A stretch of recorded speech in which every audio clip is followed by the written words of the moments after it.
Let's talk about the Corinthian helmet and specifically focus on the surprisingly short-ish lifespan that it actually had that we might not typically think about. There is no denying that the Corinthian helmet is probably one of the most iconic helmets in all of history, certainly the helmet that the majority of people think of when they think of ancient Greece, and it seems that the Greeks were the same as well. This helmet is sort of ingrained in our mind with this very heroic and epic looking feel, and is an absolutely awesome looking helmet. We can't exactly say for certain, but the first sort of spark of the Corinthian helmet seems to pop up around the 8th century BC and become more widespread around 720 BC-ish. And it became increasingly popular in the Archaic period and early Classical, but it actually dies out relatively quickly in the Classical period, which many people don't typically think of. Most people think of this helmet being carried with the hoplite basically until the end of hoplite warfare. I have 3 examples of Corinthian helmets here. This is the earliest example. This is a so-called Myros style Corinthian. This is an earlier model. Basically what makes it a Myros Corinthian is purely the stylistic feature of having a little notch on the ears. Also, the origin of this helmet seems to have been of a cast construction. So typically we see decently thick nasals. Likely these were cast from the front in a thick wedge of bronze and basically hammered out in one piece. And basically every Myros Corinthian is decorated with an elaborate border. This is a helmet that was increasingly popular in the 6th century BC and late 7th century BC. However, it also probably saw some carry over into the early 5th century BC, but it would have been an outdated helmet by that time. The 2 examples that I have here are of the very famous, what was now sort of coined the Hermione Corinthian helmet. This is a later style of Corinthian, but this is still an archaic model. We often label them as archaic Corinthians and classical Corinthians. Basically, every Corinthian is an archaic Corinthian.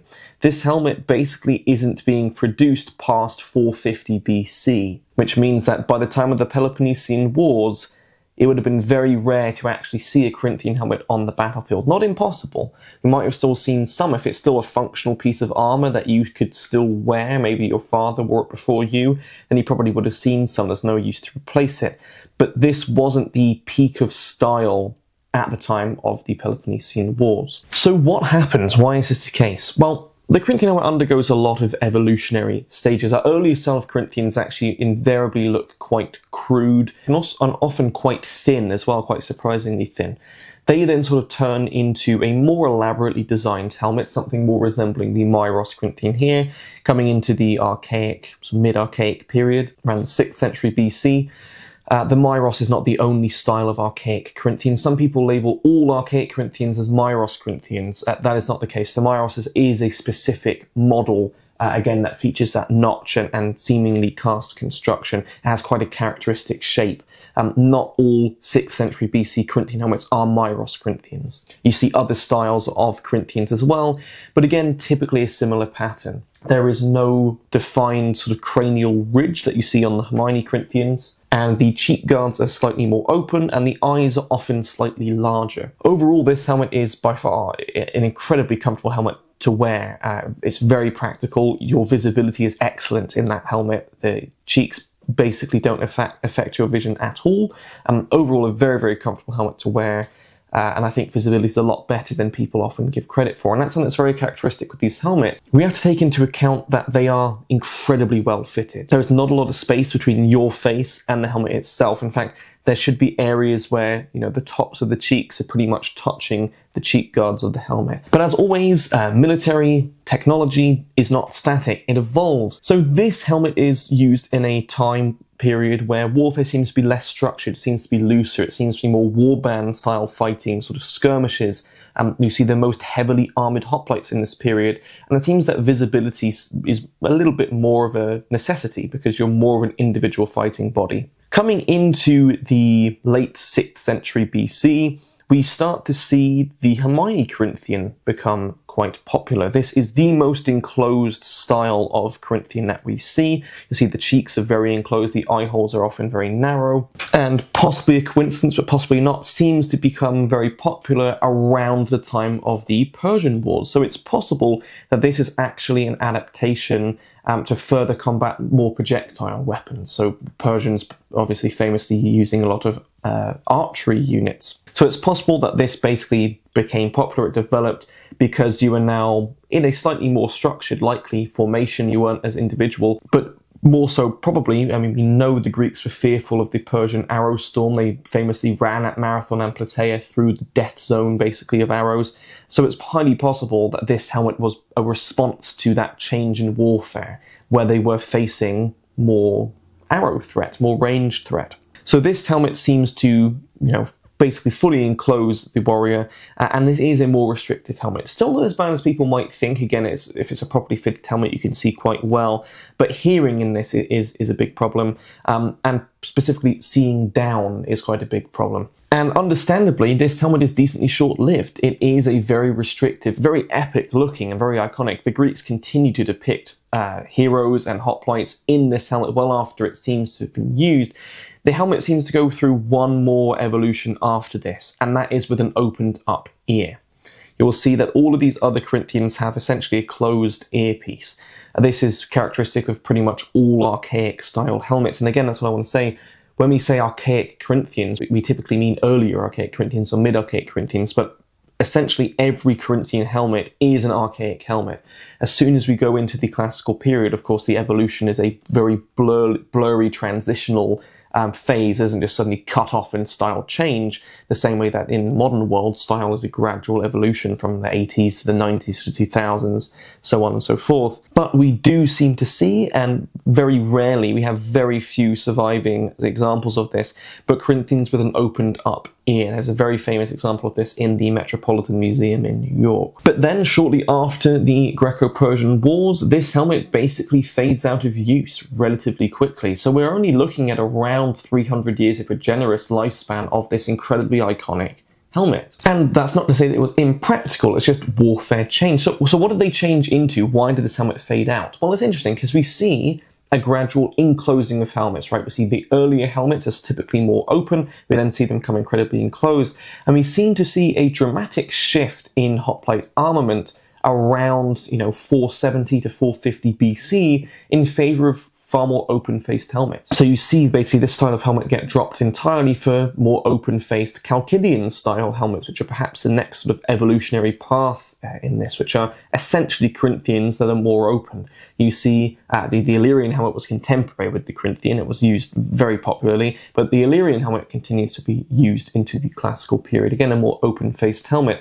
We, of course, have the very famous Pylos helmet, which is commonly associated with the Lacedaemonians during the Peloponnesian War, which again is essentially just like a conical helmet. This is a staple of basically all of military history, conical helmet. You see Attic helmets, Thracian helmets, other styles of helmets, but typically they are all more open-faced. So we see, and we can't say for certain, we know that warfare is changing around these times. We know that the phalanx is likely getting far more compacted and densely structured than the archaic styles of warfare.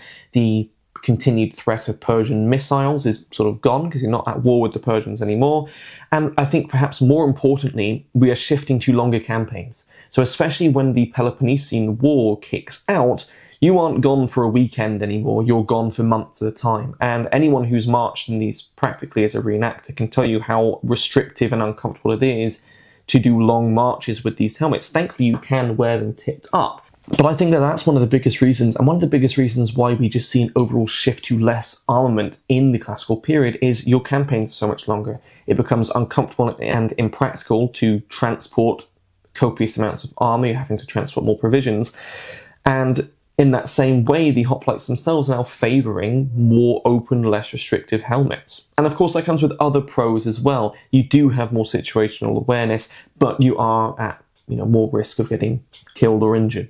But basically around 450 BC is sort of the last hurrah of these Corinthians. They sort of straddle out. And again, you might have seen very few older helmets still worn in the Peloponnesian Wars, but it was not really being commissioned at that time. It seems to have faded out of use. So that unfortunately means that a very iconic image that we have of the Corinthian helmet with a muscle cuirass is a bit of a stretch. Basically, as the Corinthian helmet is dying out, the muscle cuirass is being developed. So there was perhaps a small overlap in time where you would have seen the Corinthian helmet with a muscle cuirass, but typically you wouldn't have seen that. You would have seen them with transitional cuirasses and bell cuirasses, but not really the full bronze muscle cuirass. It would have been very rare to see a Corinthian with a full muscle cuirass. I think this is just really interesting. It sort of puts it into perspective. When we say hoplite warfare, we're talking about a really, really long period of time that goes under a lot of developmental change. People think that ancient societies are static, but we're talking about 1,000 years of history or 500 years of history. Not just societally, but militarily, you go under a lot of change. And though the Corinthian helmet is an incredibly iconic and just epic helmet, I think we can all agree the Corinthian helmet is absolutely awesome, it doesn't survive the tests and changes to warfare that we often associate it with having. It is a very heroic and symbolic helmet, and to the Greeks it was as well, but its actual practical use on the battlefield is sort of a last hurrah around the Persian Wars. It lingers a little bit longer than that, maybe, but again, only about 300 years, which I think is a lot shorter than most people think of when they do think of hoplites wearing Corinthian helmets. So there we go. I hope that you enjoyed this video and found it interesting. Let me know, did you think that the Corinthian helmet was a longer lasting helmet than what it actually seems to have been? Be interested to know your thoughts in the comments. If you like what I do here on this channel and would like to support it further, then please consider checking out the Patreon page and also the YouTube membership. Thank you, those of you that do support the channel month after month. I really appreciate that. So a massive thank you to those kind people. If you don't want to do that or can't afford to do that, again, no worries at all. You watching the videos is a great support. And also liking the videos and sharing the videos. And also YouTube's implemented this new hype feature, which can also help. Thanks very much for watching this video, and I'll hopefully catch you in the next video.